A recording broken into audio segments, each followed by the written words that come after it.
Good afternoon. This is my instructional intervention proposal.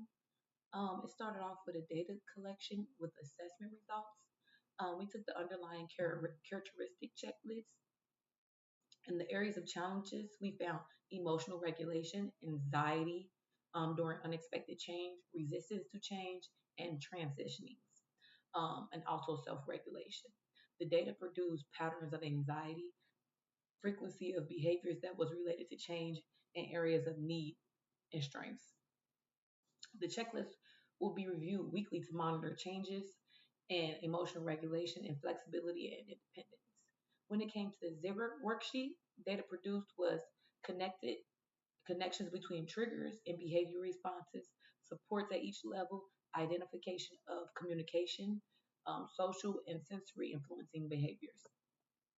This worksheet will be implemented as needed to ensure interventions remain proactive. We also took classroom data and observations. During that data, we found transition monitoring logs, teacher interviews, frequency counts, and direct classroom observation. And that data produced how many successful um, transitions he had, and how many refusals, how many prompts needed, and how many emotional outbursts he had. Behavioral data will be collected weekly to monitor the effectiveness of the intervention. The data revealed that Finn's challenging behaviors were likely triggered by unexpected changes in routines and schedules, resulting in protests.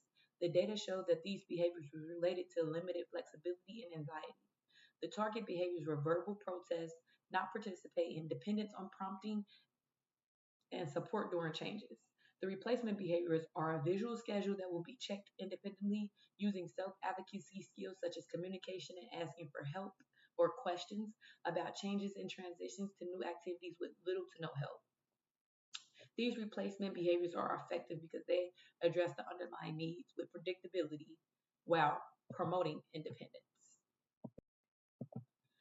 The intervention strategies, such as the visual schedules with the change icon to reduce, they were put in place to help reduce anxiety, increase predictability when changes occur during transitions and schedules. We create daily visual schedules using words.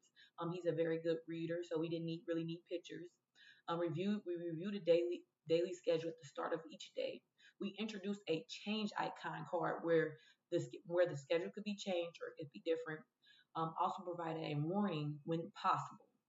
We reinforce positive behaviors when transitioning or change. Then we'll independently use the visual support to understand changes and transitioning appropriately.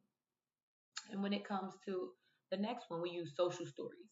We use this to teach appropriate responses and strategy from unexpected change. We start off by developing a personalized story that focuses on flexibility that's aimed towards Finn. It includes real world examples in the school setting where changes occur or like real life actions that actually happen. Then we describe expected behaviors during this time, which are going to replace his old behaviors. We review this daily and we practice the scenarios. And we also use positive reinforcements when he gets it right. This will help Fee and show increased understanding of appropriate responses when change occurs. And last but not least is positive reinforcements.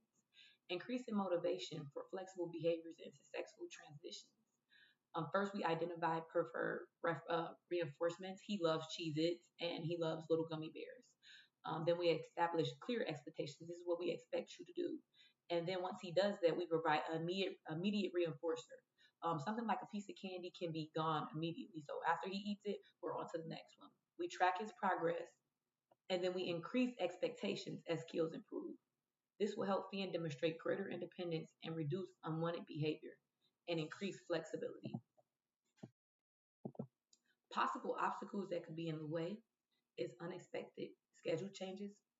Sometimes changes can occur without a warning, so we must provide a portable visual support, teaching coping strategies through practice and the use of the change is okay card promptly when it occurs. Another one is inconsistent staff implementation. We run into this a lot when different staff implement the supports differently. And to avoid this, we're going to write an intervention procedure, and it will be placed along with a team member meeting reviewing expectations. And last but not least is generalizing across settings. So FIM might demonstrate the skill appropriate in one setting but not the next. And it should be practiced across all different classroom settings and environments. Always using consistent visual supports throughout the day and reinforce positive behaviors across all settings. The reinforcement plan will use social reinforcement such as giving praise and feedback, tangible reinforcement such as a snack, a sticker, or a small token of system, activity reinforcement such as extra choice time or preferred classroom activities.